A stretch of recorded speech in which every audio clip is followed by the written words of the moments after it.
Hello, welcome to Staring into the Abyss, where unfortunately Matt Brandenburg has been lost into the void, but we still have Vitlame Mist. Hey, I've been feeling a little bit differently lately, so I've been wanting to do stuff that I haven't been able to do, but this book tells me that I might be possessed. But you know what? I'm just gonna ignore it. I'm just gonna embrace it. Hi, A question: Did you get a 0 out of 3 or a 0 out of 10? That's the I got question. a 7. You might want to seek some help. Just gonna Oh, put that out there. oh, Might want to seek some help out there. therapy is too expensive. I'll just stick to video games. Today we're going to be discussing Sarah Gran's short novel "Come Closer," which is a really great demon possession novella. It's really good. Like it is incredibly readable. It Is really my is. review of this book. It's a book that grips you. It's a book that pulls you in, and it's a book that's really hard to put down once it gets going. And Yeah. I would highly recommend our audience check it out. I kind of want to read more of Sarah Gran after this. Me too, and it actually blew me away when I was reading. I read the Kindle version because it went on sale just like a couple of weeks ago, and at the end of the book is like, "Well, this is the 20th anniversary," and it just Yeah, blew my and mind that like, this was written 20 years ago. It's been 20 oh yeah, years since 2004. I Oh don't my want to I God. don't want to quote, but I think this might be her debut. Maybe, yeah, I think so. But no, this is a really great horror novel, and I love the way how again we're gonna go through the book in a bit more detail, but I just love how we never get possession stories from the point of view of the possessed. Yes, it's always from the onlooker. Is always on the onlooker, so seeing it from her own standpoint and the excuses that she's making Hmm. to like not get stuff done, but also the idea too is the entities kind of pushing her to make those excuses at the same time because we see Hmm. the entity's effect, you know, Yeah. Yes. which I think is a really fascinating way to look at it. It And really is. But at the same time, it's also like, I'm giving you a push, but the choice is always going to be yours, yeah, which I sometimes love because this is, she does have those blackouts quite often. yeah, yeah. But it's like she is giving her the choice of letting her in. And for Yeah, me, this is what I love most about demon possession stories. Usually they're not one of my favorite things to explore when it comes to horror, but in demonology, it's like you always have to let them in, and it's always has to be your choice because when it comes to Satanism, it's about your choice. It's yes, always your choice. yes. And we'll get into it deeper, but I just want to say this is a fantastic book. And if our audience hasn't read it yet, pick it up. My only criticism of the Kindle edition is the way it's formatted Yes, I because agree. the chapters aren't broken up. Yes, I And agree, and it's kind of like smushed together. yeah, and I like to peruse the different chapters, and it's so hard to do that in this edition. Yeah, I agree. Um, but that's my only criticism, and it's only of the Kindle edition. It wouldn't be of the physical book. No, probably wouldn't. Um, but before that, why don't we dive into our weekly media recommendations? You And start. I'll start. I'm sure you have like what? Nothing. I'm joking. I have one. Okay. I got a couple. My first one is I started reading the new Mariana Enriquez collection of short stories called "A Sunny Place for Shady People." Oh, she's already got another one? Yeah, she's already got another one. It came out the other day. Oh, okay. That's good. It Congrats to includes, her. yeah, I love her work. Um, Wasn't the other short story collection like a huge one? no, all her short story collections have been kind of small. Her novel was huge Oh, yeah, there was the novel one. Yeah, the novel one was like a because big one. her first collection's called "Things We Lost in the Fire." Her second collection is "The Dangers of Smoking in Bed." The novel's "Our Share of Night," and her new Oh, collection is called "A yes. Sunny Place for Shady People." I was confusing the smoking in bed and the I'll share at night. Yeah. And this The big. includes about 12 short stories. Okay. I've read the first one called My Sad Dead, which is a really great short story about a haunted neighborhood and kind of the nuisances that the ghosts become in this neighborhood as a metaphor for like the depression our main character is going through. Okay. And similar to the work that one short story we did for our podcast, Argentinian politics are pretty tied into a lot of the stories that she's writing. But just to read you a little blurb for this book, and then I'll put on to you, and then I'll have a couple more things I can go over. It says here, "Welcome to Argentina, the fascinating, frightening, fantastical imagination of Mariana Enriquez. In 12 spellbound new stories, Enriquez writes about ordinary people, especially women whose lives turn inside out when they encounter terror, the surreal, or the supernatural. A neighborhood nuisanced by ghosts, a family whose faces melt away, a faded hotel haunted by a girl who dissolved in the water tank on the roof, a riverbank populated by birds that used to be women. These and other tales illustrate or illuminate the shadows of contemporary life, where the line between good and evil no longer exists. Lyrical and hypnotic, heart-stopping, and deeply moving, Enriquez's short stories never fail to enthrall, entertain, and leave us shaken." Okay. Okay. So, yeah, it's really good so far. Nice. I'm enjoying it immensely, but I've only just started this collection, so I can't say too much about it other than I love her work, and I'm happy we're getting more of it translated. Nice. Yeah. What We about? need more You go. translations. Yeah, we do need more translations. What about you, Vitlame? What's your recommendation? I've been binging because the latest season of The Circle has arrived on Netflix. Hell yes. And Vitlame, yeah. I have a streaming service to recommend to you. Well, as long as it's available in Iceland, then yes. I can check if it is. Okay. But you go. I'm gonna check right now. Talk about the season of The Circle. Yeah, so there, like, if you guys don't know what The Circle is, it became like a viral thing during the pandemic when, there's this group of people who are just basically just trapped in their rooms, and they're playing this kind of social media game where they are chatting on, like, together on the chat and forming alliances, and you can decide whether you want to play as yourself or want to be a catfish trying to be someone else. And you have to try to fool people into thinking that you are that person that you're impersonating. It's a lot of drama. It's a lot of fun. I always like to see like how people would do in these kind of situations. Last season was kind of weird because they kind of shuffled the players a lot.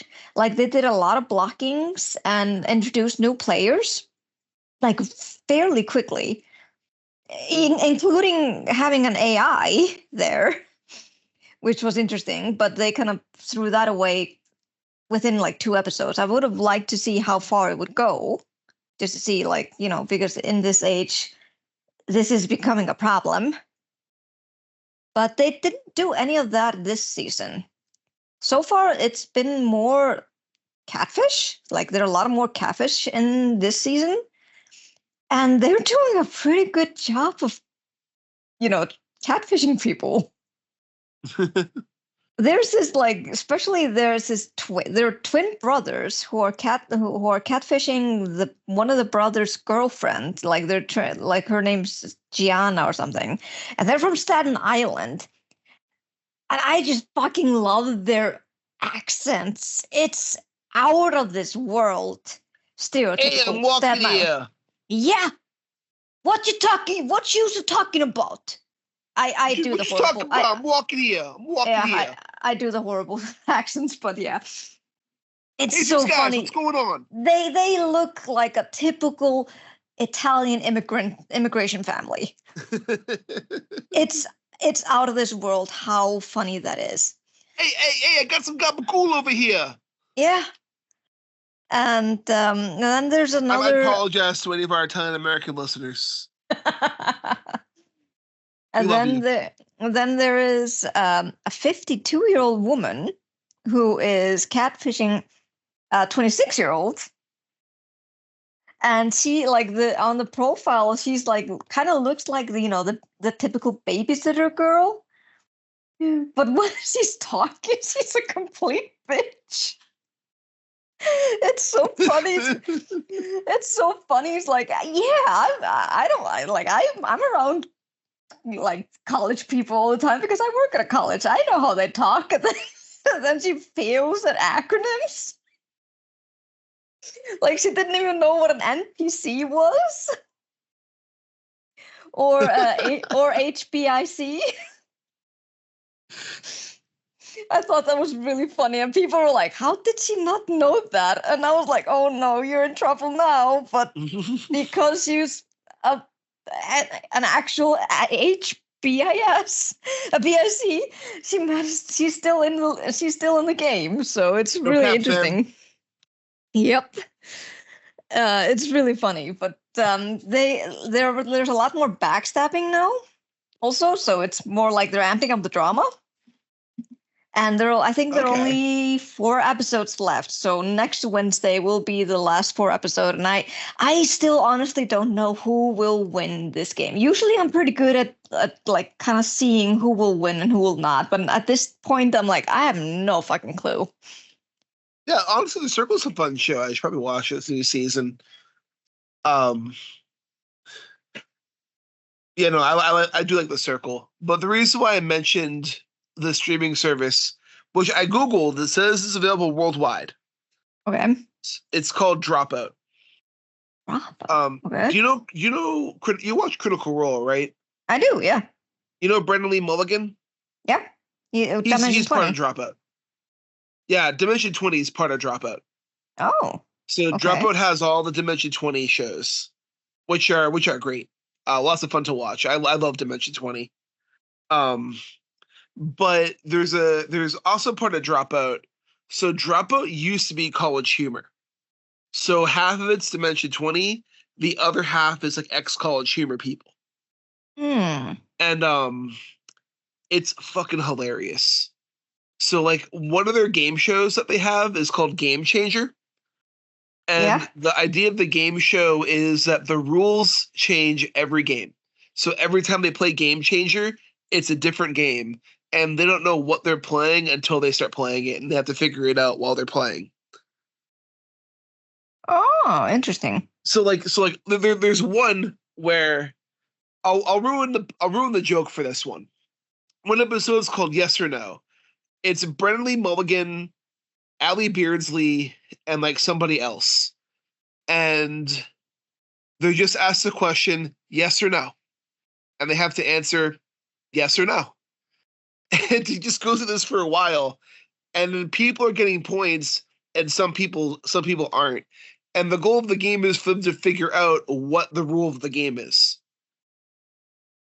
And Hmm. the rule of the game is Brennan cannot win. So anyone who says yes, if Brennan also says yes, they don't get a point. But if they say no, they get the point. So the idea is Brendan cannot win. Okay. Okay. And you're just watching Brendan get super frustrated as this game goes on. Because you know how competitive he can be. Yep. So it's just him getting super frustrated as it goes on.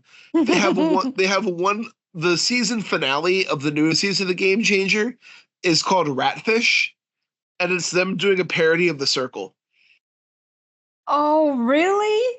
where everybody makes fake profiles and they're all trying to catfish each other. Oh my god. Okay, I need to check it out.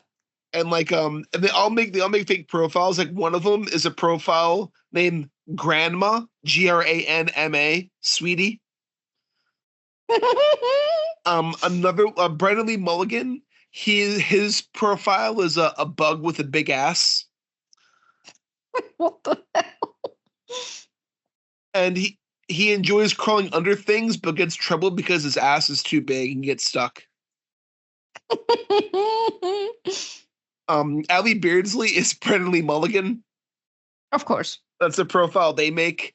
Like one of them makes a profile that's adjustable side table, What the hell? and the whole goal of the game is they have to figure out who's behind the profile. Interesting. Okay. So like they're all kind of catfishing each other as they're trying to figure out who's behind this profile, who's the person that made this profile. Um, it's so funny. Like some episodes of that show, I have died laughing. Like I've had to rewind because I was laughing so hard. Like that's how much some of those shows get me. They have another show called Make Some Noise, which is kind of like whose line is it anyway? Where three Okay. of them just get an improv line and they kind of make an improv skit. Oh yeah, I've seen that.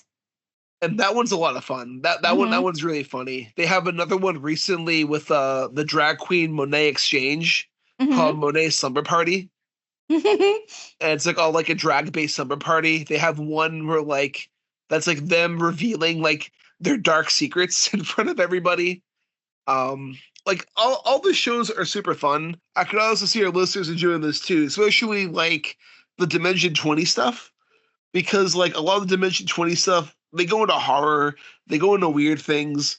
There's one where like the characters are playing a bunch of stoats that has a lot of body horror in it actually, but all the characters are stoats. Mm. The newest one was Never Stop Blowing Up, which was a parody of action movies, 80s action movies. That was very over the top and very fun.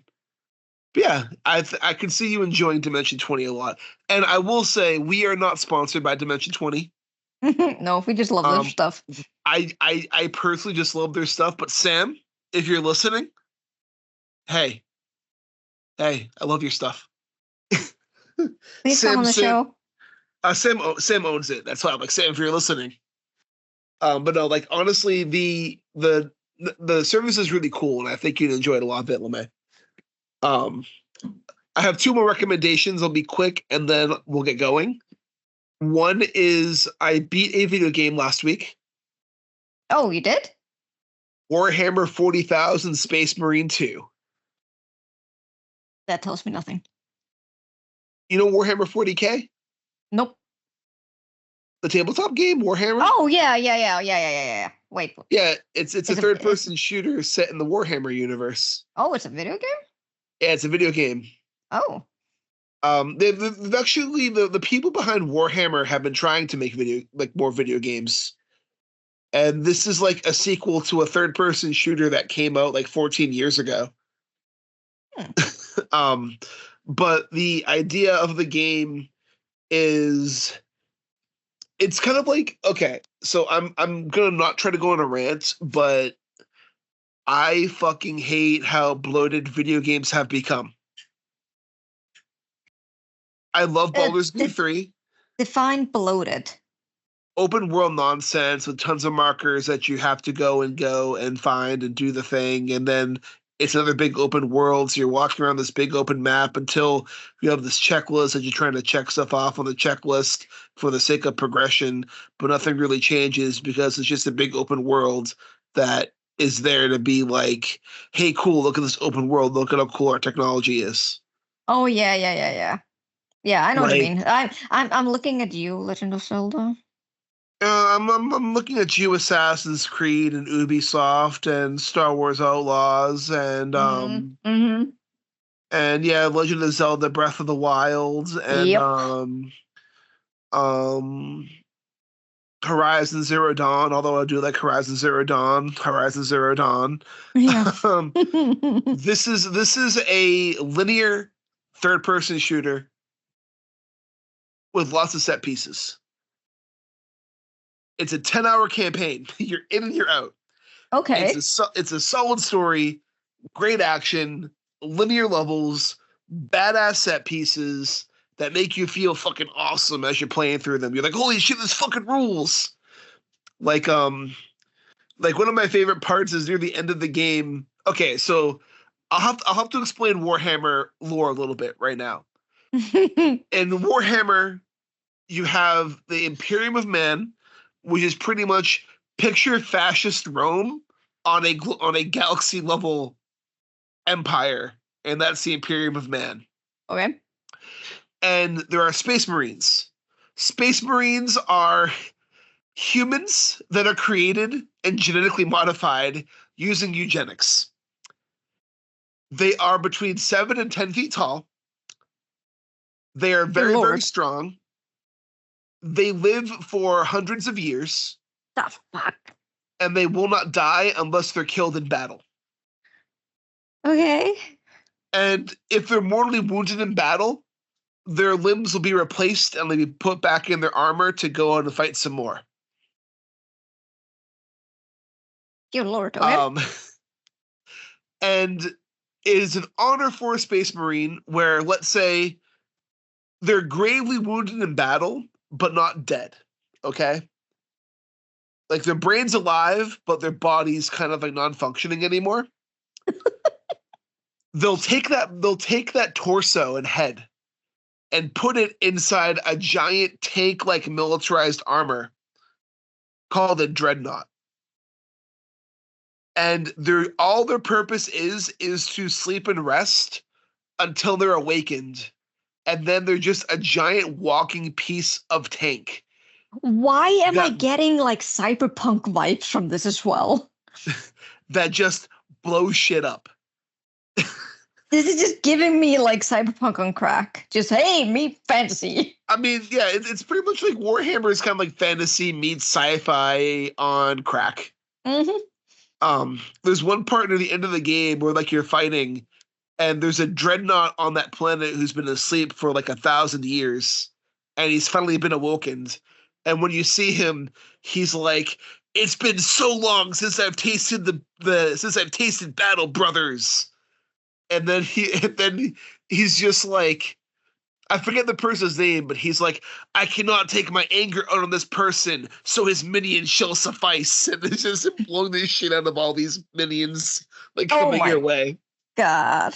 And I'm just like, it's the most like testosterone driven thing in the world. And like I just had a grin on my face the entire time I was playing this game. It was just like pure goblin brain fun. And that's a review. It's pure goblin brain fun. It appeals to our goblin brains and it's fun. Um Another game I'm going to recommend, and then we'll switch over to Come Closer. And Vitlame, do you have a PlayStation 5? I do. Okay. How do you feel about JRPGs? What are those again? Japanese RPGs? Oh, really depends. Okay, have you played the Persona games? No. Okay. Doesn't matter. I'm just using Persona as a reference. You know what Persona is? Yes. Okay. It's like a mix. It's like a mix between light novel and a fighter game. Kind of. So Yeah. Persona's like it's I wouldn't want to say light novel because there's actual gameplay involved, where light novel is just text. Yeah, but it mixes with that. Yeah, it's like part of the game is like kind of like a school daily life simulator. Yeah. And the other part of the game is a dungeon crawling story. Yep. And like the stories all come together. I will say this. I'd recommend Persona 5. I think you'd like it a lot. Yeah, everyone's been saying that that's the best one so far. In my opinion, the fourth one's the best one, but I could see you enjoying 5 a lot.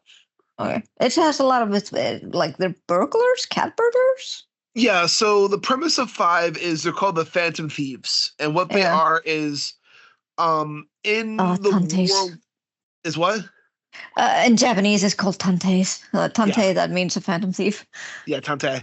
And in the world of the game, when characters become very self-important and like begin controlling people, their hearts get corrupted. And in this other world, they create what's called a palace. And this palace is where they imprison the souls of others and force others under their bidding. And your characters are the Phantom Thieves who have the ability to go into that world and steal their hearts and make them change their ways. Hmm. And so, like, when they steal the character's heart, in the real world, that character then confesses to their sins and admits to everything they've been doing in hopes of cleansing themselves and trying to fix their lives in the future. And it starts off small with a gym teacher who's using his students as slaves and trying to sexually assault the girls on the team, all the way to like someone who's trying to become the new Japanese prime minister. Of course. So like you're just going up the ladder, you know? Um Great game. I think you'd like it. It's long, but I do think you'd like it. Also, the battle system's very fun. The reason why I bring this up is the Persona team has a new game coming out in 2 weeks Oh, it is? called Metaphor Refantasio. Which the name makes sense if you play the game, but it sounds kind of stupid on surface. There's a demo available now, so you can download it and give it a try and see what you think. It's a 4-hour demo. It's a pretty good chunk demo. And the premise of the game is it takes place in a fantasy world. And in this world, all the characters are broken up into different social classes, but also different ethnic groups. And they're all kind of very racist and oppressive towards each other. And some groups are very much oppressed against due to the beliefs around their groups. You play as a character named an Eldar who looks most like a human compared to all the other characters, and nobody trusts him. Nobody trusts your character because he's an Eldar. And his best friend was the prince. And the prince is in a coma, and he gave your character a book. And this book is a fantasy novel. And in this book, it describes a society where there's only one race, the human race. And they have these giant cars and giant buildings, and everybody's in society together. And it seems like it's this peaceful world. And it's a fantasy novel that they read to escape the harsh realities of their world, which is kind of funny that their escapism is kind of mirroring our own world. Yeah. Um, and so at the start of the game, the king is killed, the prince is put into a coma, and your characters are trying to avenge the king's death. And eventually, what happens is, the king spirit awakens, and it creates a game, a competition I think it's called the competition for the crown. And anybody in their hearts who Hmm. has the desire or the ability to become the next king is picked out. And they have to win the hearts of the people of the world.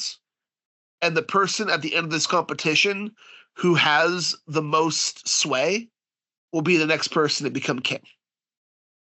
Okay. Okay. And it is the battle's so fun. The story's compelling. It's fucking dark.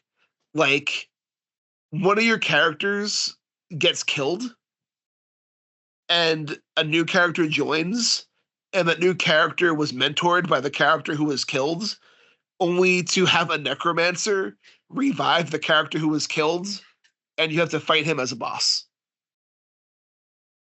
While his trainee just goes under like torment about having to kill the one person who showed her any respect in life.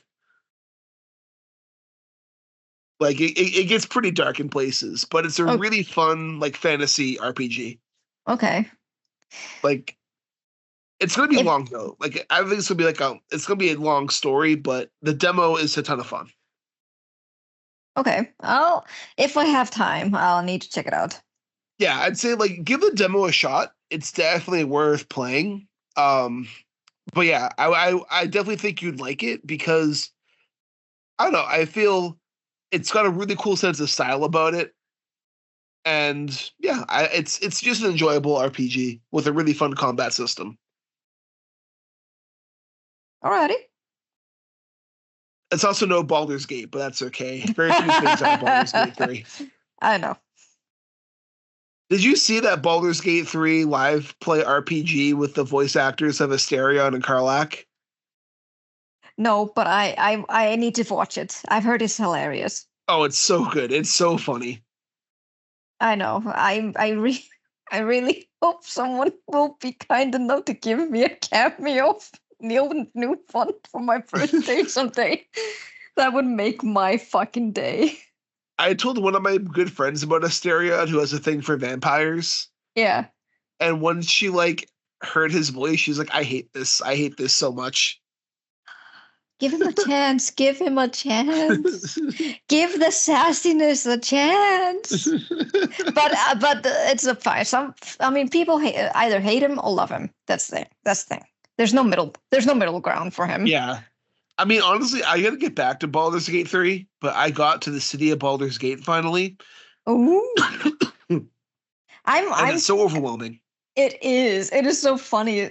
There's this one TikTok who did like a kind of like a depiction of how you feel as Toph. Like in like Act 1, you're like, oh my God, full of hope. It's so amazing. This is so fun.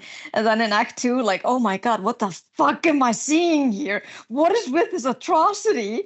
And then when you enter Act 3, you're like so traumatized and desensitized, and you're just a walking corpse. And it's also like, go here, go here, go here, ooh, event here, ooh, event here, ooh, event here, ooh, event here. Yep. I'm currently doing my tactician run. So it's like the next hardest level. Yeah. Like difficulty, like the next hardest difficulty level. And I'm in Act 3 right now. And I'm like, it's going to be tough. I will say, though, it is a fun game. I do have to get back to it. It is super fun. I'm actually playing a monk right now, and it's the most fun I've ever tried because usually I'm a ranged player. What race are you? Tiefling, of course. Oh, like you're a slut. Okay, I got it. Yeah, no, I'm gay. That's what. Well, that's the thing. That's the thing. If you're a tiefling, you're either a slut or gay or both. Yep. I don't make the rules. I don't make the rules. It's just how it is. I know. I'm a tiefling paladin. I get it. Yeah. I mean, I fully embrace it. But I'm usually, I like being like at a distance during my fights, so I don't have to die that often. But as a monk, I have to actually fight them hats on, and I die so many times. I'm like, dude, you're strong, but man, you're cushy. You keep falling monks down. Get very OP. They are. Holy crap. I'm like multi-classing as a thief also, like rogue thief. So I get like 2 bonus actions. Yeah. And just doing the unarmed strikes is just fucking amazing. And you know what else is also very OP? Sara Gran's Come Closer. Yeah. I was gonna say Demon Possession, but yeah, that's also OP. Yeah. But yeah, I figure we should probably transition over to Sara Gran. Yeah. But I do love talking Baldur's Gate. But True.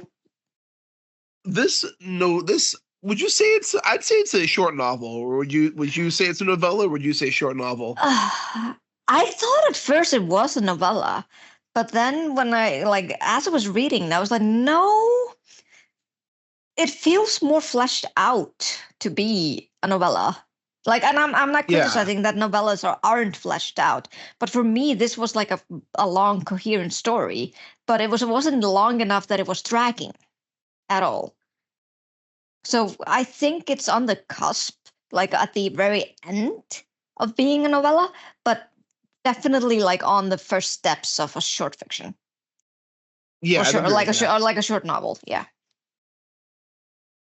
I'd agree with that. And it is so readable. Like, you're going to read this so fast as soon as you start. It is just gonna suck you right in from the very beginning. Yes. Although I will say it is, like I said, this was written 20 years ago. There is a section in this story that is very dated. Oh, you're talking about the first chapter? No, I'm talking about when she's asking her husband, like, shouldn't you just get a cell phone, like a cellular phone? And I'm like, who says this? Hey, I was in high school in 2004. Thank you very much. Yeah, me too. I I re- know. I know, but I remember this time. I remember that too, but it was a shock to me when I was reading it now. Can I tell you a funny cell phone story and then we can get back to the book real quick? Sure. I was living in China back in like 2015, Mm-hmm. and my friend Evan was just visiting my city, and we were talking on Weixin to kind of discuss where to meet up and stuff like that. And then I noticed my phone was acting funny, so I decided to turn it off and turn it back on again. As one does. Yeah. And it crashed. Like it fried. It died. Like Oh just crap! Was it an iPhone? no. It was a Android Razor. It was the first Oh. Android Razor model. Okay. Um, and so I was like, shit, shit, shit, shit. What do I do? I hop on my laptop, throw on my VPN, download WeChat or Weixin, and I start messaging my friend. I'm like, hey, dude, my phone died. I can still meet up with you, but just something you can't contact me on my phone. He's like, how am I gonna meet you then? And I'm just like, dude, we grew up without phones. Think about it. Like, meet me at this train station at this time. I'll be the only Mm-hmm. white guy standing there. Mm-hmm. And he's like, okay. And then we met up and hung out. But like, just having like, even being in 2015, how much we relied on phones then Mm-hmm. compared to like 10 years ago when most people, 10 years prior, when most people didn't even have a phone. Yeah, I know. Right? I will say though, when I was in Japan in 2010, when when the earthquake happened, I was very happy that even though my phone died, I could still access the internet. So I was very grateful for that because then I could contact like everyone on Facebook, be like, hey, there was a huge fucking earthquake here in Japan. I'm okay. I'm stuck though, but I'm okay. Just to let Yeah, people no, know that I was alive. no, totally. Um, but yeah, the reason why I say that is like, it's wild how fast things have moved.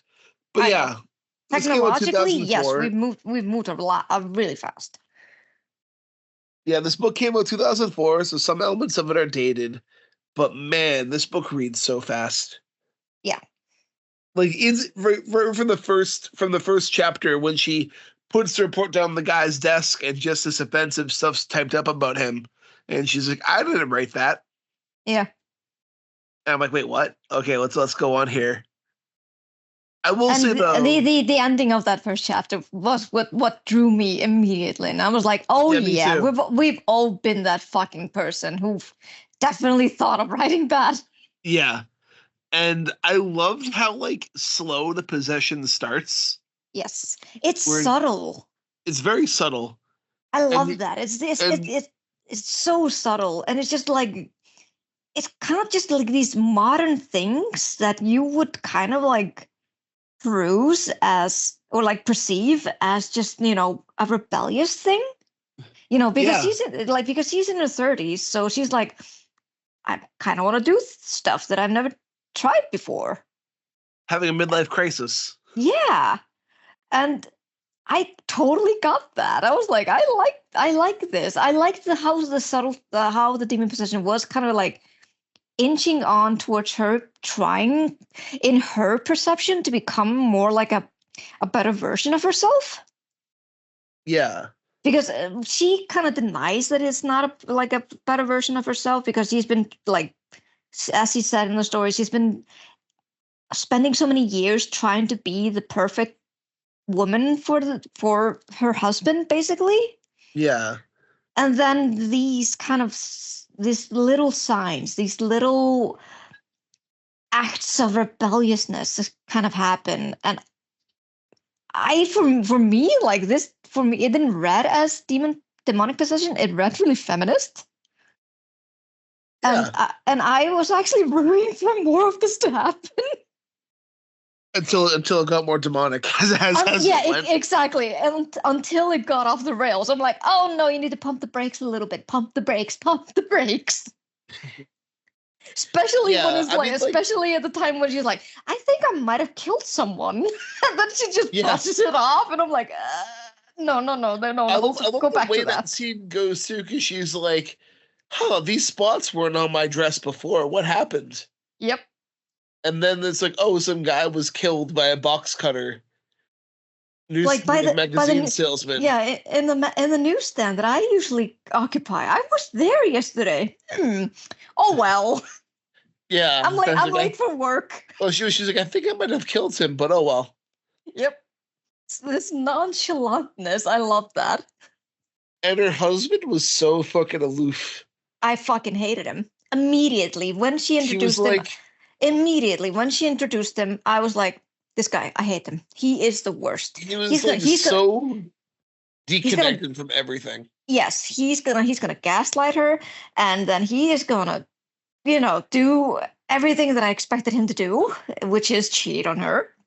As immediately as he started to show these kind of rebellious symptoms, Yeah. and then all of his problems were because of her, and I'm like, to be honest, what happened at the end of the book, I did not cry.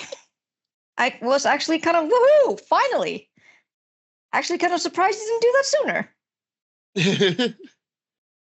Yeah, the very end was kind of sucks for her, but besides that, Yeah, it sucks for her because she, for some weird ass reason, really loved him.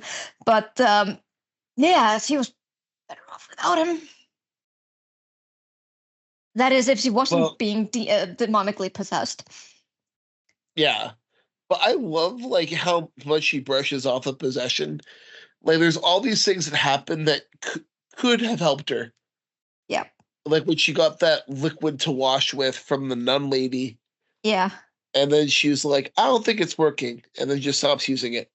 Yeah. Just as It's one like, use, she's like, no, I'm not cured. Fuck it.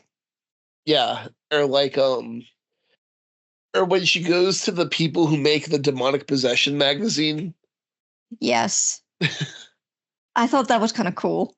That Especially was kind of cool. especially when they just looked at her and they're like, "Oh, you're one of those, aren't you?"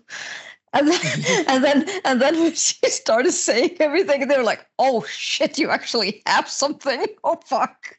Okay, we have this thing for you, and then like by the time you could tell that thing could have worked Yeah. if she wasn't hadn't given herself over. Yeah, exactly. If she But hadn't because let her she in.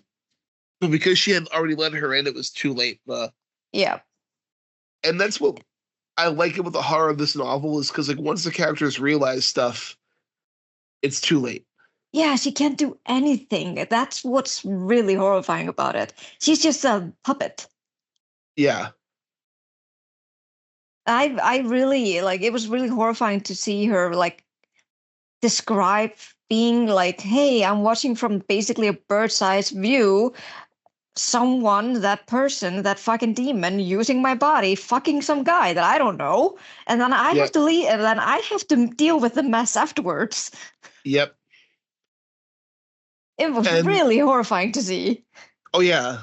And I just like that one scene, and I'm sorry we're jumping all over the book, but like that one scene when she's on vacation with her husband and their friends, Yeah. and she's like drowning that child in the ocean. Yep. That was also that. That I think Yeah. that was also like when she finally like realizes like, oh, I actually have a larger problem than I thought. Yeah, or when she puts a cigarette on her husband's leg. That was like, do you feel that was the time when she was like, oh shit, I might be possessed? I think that was when you started thinking it. But at the same time, she's still brushing it away, though. But at the same time, that was also after she let her in. True. Yeah, Like that's true. like she lets her in pretty early on when she has that dream and they hug, Yeah. Yeah. right? And like Yeah. after that is when you start seeing her making excuses for things. Yeah. And like it starts off small, like the cigarette and the leg, but after she does the let me in part, she always is making excuses for things. Yeah. And it just gets more and more and more. And I think that's when the demon starts getting more in, like more in. But did she do a lot? I don't remember she did it. Like she made a lot of excuses. It was more like she was like more perplexed. When she was with Buck, she was like, "Oh, it was an accident." Yeah. I would have done that on purpose. No, I wouldn't have done that on purpose. Yeah, yeah, But yeah. then she's also like, would I have? Yeah. And then she's like it doesn't make excuses. More like kind of like, oh no, this isn't me. Like this isn't something I would do on purpose. It has to be an accident. Yeah. Only it turns out she did it because she was pushed to do it. Yeah. Like all these things she was doing is because she's being pushed to do these things. Yeah. And then like when she's constantly, which God, her credit must be so bad. Oh God. Oh my God. That thing. That was so funny. I thought that was actually kind of funny. Like, It's oh like, yeah, because this is what, and this is speaking as a woman, that when we feel bad and when we feel low, this is kind of like the typical thing we tend to go at. We shop to make ourselves yeah. feel better. I don't think that's a bad thing to do. I just No, think like all it's those it's credit cards that they're yeah, opening in her name and yeah, yeah, she's yeah, buying a new nice dress every single day. yeah. It's like kind of like the demon is getting her dopamine. Yeah, no, 100% the demon's getting her dopamine. Yeah. She's like, I'm getting to experience all these nice things. Let me have it. And I'm just gonna ruin Yeah. you in the process. I do like the fact though that the demon feel for me doesn't feel as malicious as you've seen in most demon possession stories. Like you've seen in The Exorcist. Yeah. That demon. I mean, well, this is far from your mother sucks cocks in hell. Your mother sucks cocks in Yeah, hell. exactly, exactly. It's more like it is malicious, but it's more in. And this is why I also love this because the demon is actually female. It's more done in a more feminine way. It's sly. It Yeah. hides behind stuff. It's subtle. I mean, this would she have poisoned someone? Absolutely, because this is what women we would do. We do things on the sly. And I love the fact that she incorporated that into the demon as well. Yeah. I actually have to mention one thing. When they started naming the name of the demon, Nama, and Yep. they and I love the information about the demon in the story. I actually have a book that my D&D group gifted me for my birthday. It's called The Dictionary of Demons. Oh, I'm actually grabbing my copy of the Dictionary of Demons right now. You have it. I have it. Yeah, it's a Red really cover. odd. It has the names of the dam, the Dictionary of Demons. Yeah, Yeah, I have it. yeah, it's a really good book. I But got it in Salem. awesome. I Uh, was in downtown Salem and they had a little free library and this book was in a little free library, so I grabbed it. that's all. Oh, you got it for free as well. Yeah. That's even better. Hey, technically you did too. It was a gift. Yeah, yeah, basically, yeah. I'm a bit disappointed though because this demon is not mentioned in the dictionary of demons. I'm actually flipping through it right now. I found Lilith. Yeah, yeah, Lilith is there Lilith's in because there. she's in kind of like all of demonology basically. Like she's in Christian demonology, she's in Judaism demonology, she's also in I think Islamic demonology. Was Um, there a different name they gave? She went by in the book too as Naman. It was something else. yeah, yeah, yeah. There was another one, but like it started with an NA as well, but I didn't find it. Yeah. And I was kind of disappointed. Like this sounds like a really interesting demon. So why isn't it mentioned here? Especially because it serves such an important role in like in Judaism. I was a bit Uh, disappointed in that. yeah. Neither of them are in the Dictionary of Demons. Yeah. So should we let them know? Yeah. We should. What's the phone number? They got an email. They might have What's an up, email. guys? You're missing out on some demons, bro. Mm-hmm. Dictionary of Demons, more like Dictionary of Liars. It feels like this is more connected to Christianity, maybe. Yeah, it But does feel that way. yeah, so maybe it's because of that, but they should include every demons if it's a dictionary of demons. Yeah, they're fucking up. They're lying. Yeah, So for listeners, the demon is Nama, and she is found in like in Judaism demonology. She is actually the was she was the third wife Third wife of Adam. of Adam. Yeah. So after he broke up with Lilith, or basically tossed her away, and the things didn't work out with Eve, he decided to try to make a third wife, and he did it from, as she described it, dirt, just from the earth Yeah. itself. And apparently, Adam is not a good artist because he was horrified at what he did. So he was horrified at his own creation, and he did not find her beautiful at all, because it wasn't in his image or something like that. And he tossed her away Yeah. as well. And so Nama joined forces with Lilith, because of course, why wouldn't you? Lilith is awesome. And it kind of And is they like both got rejected by Adam. yeah. And she is kind of like the representation of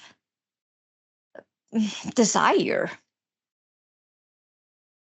Like if there's something that you desire, you can call on to her, and she will grant it. Yep. As long as you let her in.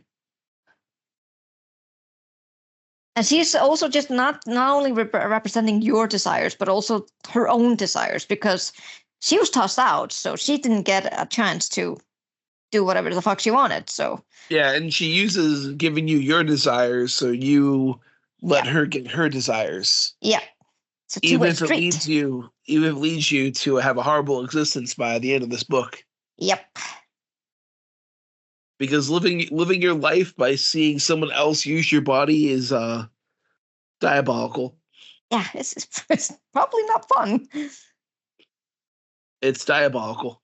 I do love the fact, because we see in so many demon possession stories that in the end that they get the demon out. Yes. Usually through exorcism or something like that. And this story that doesn't. No, I mean, I think there's a good amount of demon movies that you don't get the demon out. Okay, I haven't seen them. So from in my perspective, usually they usually get them out. They always some, like in movies, they kind of have to have a happy ending. Yeah, I mean, like The Conjuring, definitely. I would say those ones tend to have a happy ending. The Exorcist. The Exorcist 3, though, that one's a bit more bleak. Okay. I am a person who, we're a very vocal minority in the horror community who thinks that Exorcist 3 is one of the best horror movies ever made. I haven't seen it, so once I've seen it, I'll get back to you. Dude, it's so good. It's such a good movie. Okay, I need to check it out. It gets a lot of undeserved hate, but it's a really good movie. There was I can't remember if that demon got out or not. It had the Dybbuk. Yep. I think the Dybbuk got out. He got out, didn't he? Yeah. There was also, do you ever see Ghost Watch? Yeah. That Mr. Pipes? Uh-huh. Mr. Pipes gets out. Yeah, okay. You also have what was that one? It was a found footage movie. You mean the Korean one? No, that's a good one too. Yeah. It's a found footage possession movie where I think the old woman has Alzheimer's. Oh, yeah. Okay, yeah. That was The Taking of Deborah Logan. The Taking of Deborah Logan. Yes. That was a good one, yeah. I didn't mention this one in our consumer, but I did watch it's on Netflix. It's called The Severance. Oh, no, the Deliverance. Oh, how was that? That. Don't watch Okay, it. well, I also didn't mention this during our media roundup, but since we're going back to it real quick, because it also ties into religious horror. There's a really good Indonesian horror movie I saw on Netflix a couple weeks ago called Grave Torture. Oh, okay. That's a good one. Yes. Okay, I will watch that one instead because It's The not it's Deliverance not was my bad. it's not my favorite from Joko Anwar, but it is really good. Okay. That one is about a girl and her brother who lose their parents to a suicide bomber who he blew himself up because he wanted to sacrifice himself for the glory of Allah because he found out that grave torture is true. And in Indonesia, I guess in Indonesia, Islam, they believe in this thing called grave torture, where if you haven't cleansed your body of sins before you die, you're forever tortured inside your grave. Oh shit, that's bleak. And the movie follows the girl as she's trying to find the most sinful man alive and kill Yeah, him. I read that. Yeah, yeah, I need to check Yeah, that too. I need to check the movie out. it's fucking wild. It's kind of slow, but it gets wild as it goes. Okay, good. Yeah, but like we're kind of like backtracking here, but the way why I'm mentioning the Deliverance because that is also a demon possession story. Yeah, there's a But lot like of demon possession stories. a lot of them. It is a, and the thing is, you see more movies than you do in books. Like Yes. I can think of The Exorcist. I can't think of a lot of possession books. I can think of Paul Tremblay's Head Full of yeah, I was going to Ghosts. say Paul Tremblay's Head Full of Ghosts. Yeah. I think that's a really good book. I like that one a Yeah. lot. Yeah. Because you're kind of stepping between like is it real, is it not? Yeah, and I Because think I like like too that. many people do that with possession stories. Yeah. Because there's also the My Best Friend's Exorcism by Grady Hendrix.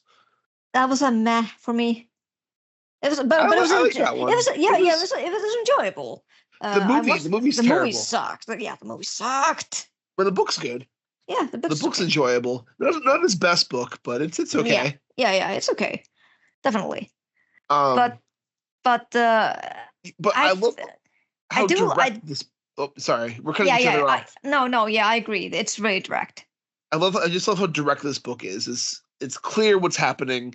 Yeah, It's direct, and we're like, shit, she is not in for a good time right now. yeah, and I love it as we as reader we kind of like because it's written in first person point of view Yeah, that we are kind of like also experiencing what she's experiencing. And it's kind of like and and it becomes more like unsettling the deeper you go. yeah, I love that scene where she first like realizes she's cheating on her husband, Yeah, and just her reaction to that. yeah, I also love how the at the end we get to read her questions that yes, she wrote down in the Q&A section of the book. yes, That was a nice kind of add on to the end. it was. Yeah, I just think it's just a really well done possession novel. And like it touches on some great themes about like marital infidelity, but also the idea of like what it means to give yourself autonomy, yeah. right? Because like, and this is gonna be, And I also love this when you say exactly because you say autonomy because yeah. this I don't think this would have been as good if the point of view was through a man. No, it wouldn't have, because part of the idea of it is like, and granted, I don't think her and Ed had the best marriage per se, Oh no no but no you no can no. tell she was living a life where she wanted to make Ed happy, Yeah, and she was focused on making Ed happy yeah, and not herself, yes, and that's why she let Nama in yes, because she was lacking her own happiness and she desired yes, happiness, yes. and Nama would grant that desire, Ding ding which ding. like reminds me of a very different story of like an old American novel called The Awakening by Kate Chopin, which a lot of Americans have to read in high school. Ah. Um, when I used to teach this book when I worked in China actually, but when the book came out, it was hated.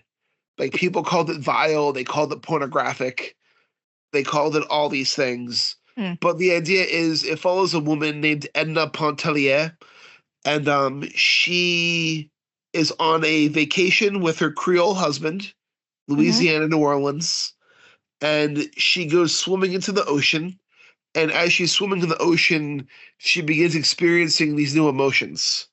And she meets a man named Robert who she finds attractive, which she then starts finding strange because she's never looked at a single man outside her marriage.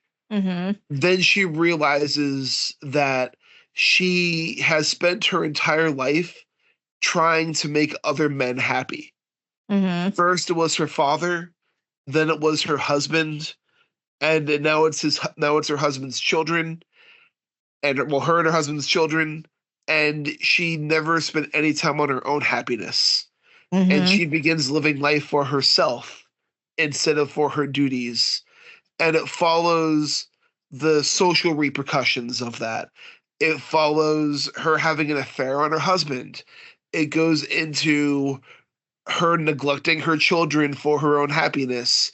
And the author doesn't fully paint these things as a good thing, but the idea is Edna never had a life outside of her expectations. Yes. So the book's kind of treating her as if she's a child and she's growing as the book continues. Fuck, I need to read this book. And then it's really good. It ends with Edna realizing that the way society is, she can never truly be free and independent, and Mm-hmm. everything she does will have a negative repercussion on both her Yep. husband and her children. So Mm-hmm. she swims out of the ocean and drowns herself.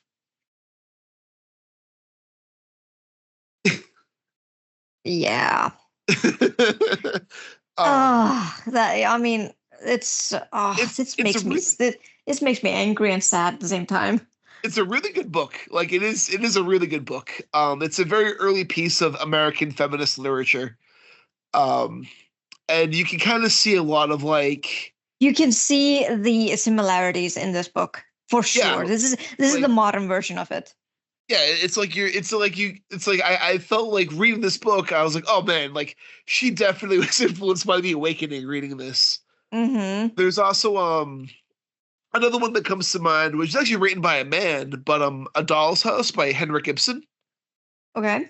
I don't know if it's that's a Norwegian play from the 1800s, but it's also the same thing where it's about a woman who realizes that she's a doll in a house and she's her husband's doll or her father's doll, and she's just there for men to play with, but she's never there to make her own decisions or live her own life.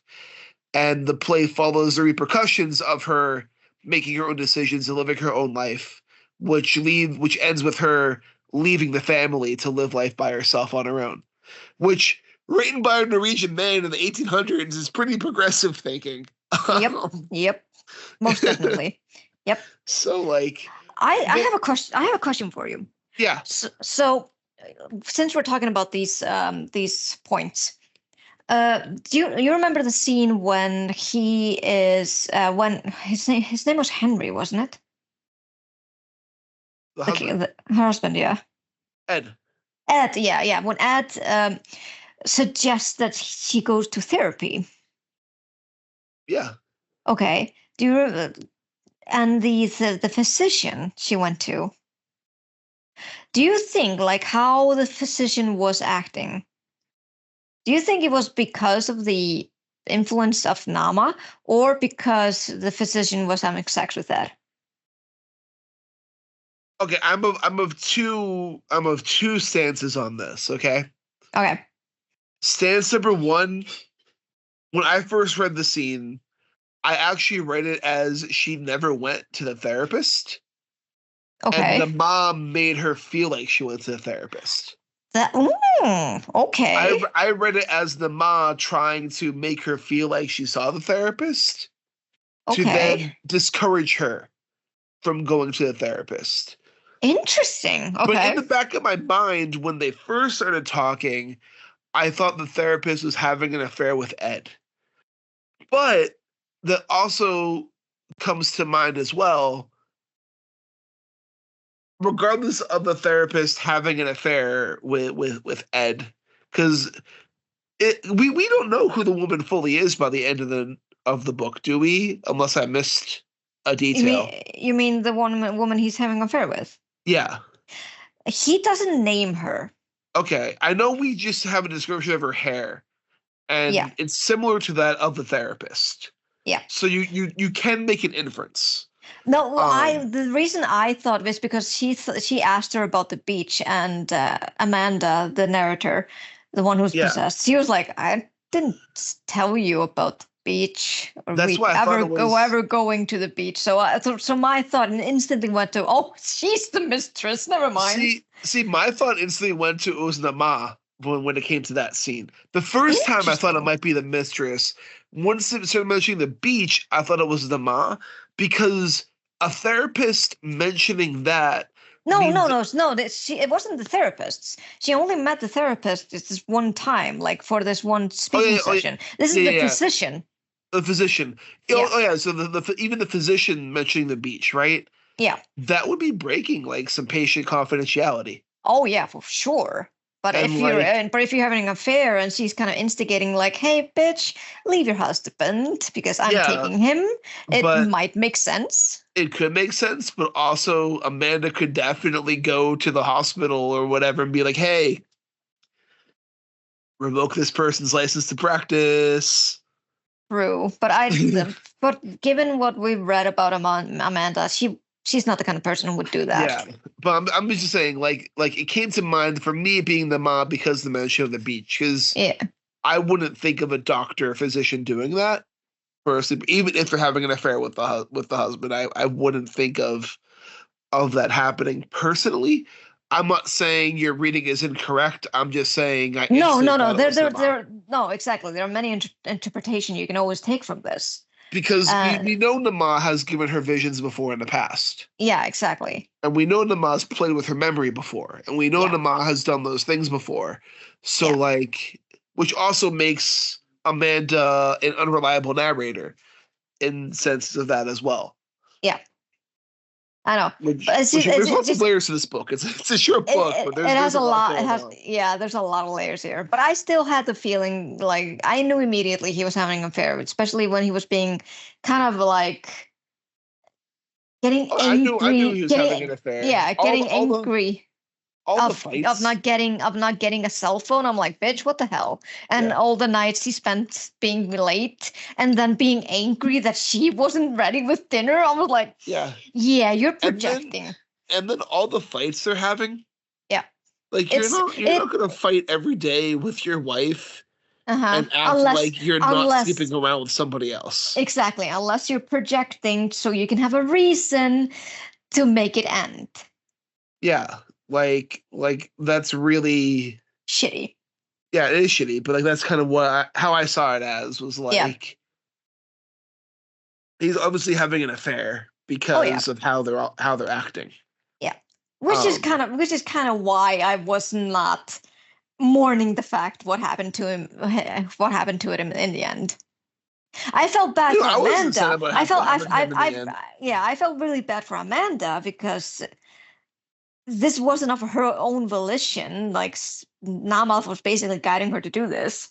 Yeah, and also like spoilers for the ending of the book, having Amanda plead insanity to end up pretty much comatose in an insane asylum while Nama Yeah. has away with her body Yep. is like one of the most depressing endings I've read in a It while. was really bleak. Just especially her just acknowledging like, yeah, she basically has my body now. She has like she's sleeping with the doctor or the security guard, I can't remember, but she's kind of ruling this aisle, so Yeah. yeah, I'm just here, a puppet. Yep. Here for the ride till I die. And I'm like, And Jesus, that's horrifying. I have to make a clarification. She's a human puppet, not a flesh puppet. Yes. That was last week's episode. Yes. Human puppet. But But no, like it's such a great book, and I thank you for recommending it. I wish yeah, Matt was able to read it and discuss with it too, because I think he would have enjoyed this one. I know, and I think he probably have also a lot of questions. I think he'd be disappointed about the lack of poop. There was some. Oh, well, there was some. There was some. Well, not a lot. Not a whole lot. It was more blood though, but yeah. I always favor blood over poop. So Yeah, yeah, but we know Matt. He does love his fecal matter. he does, yeah. Hopefully he's getting some at VoidCon. I'm sure he is. VoidCon seems like a lot of fun, so I'm happy he's enjoying himself there. Yeah, me too. All right, but Vitlame, where can the listeners get in touch with you? I am still lurking a little bit on Twitter at VitaMAS. And I finally kind of reanimated my account on Instagram at Fangs and Light. So I'm posting my drawings again and snippets or whenever I try to market my books. It's there as well. Nice. And you can follow the Abyss account on Twitter with @IntoStaring and give me a follow on Instagram with @Rudy53088. And this is Richard Gerlach saying, keep staring.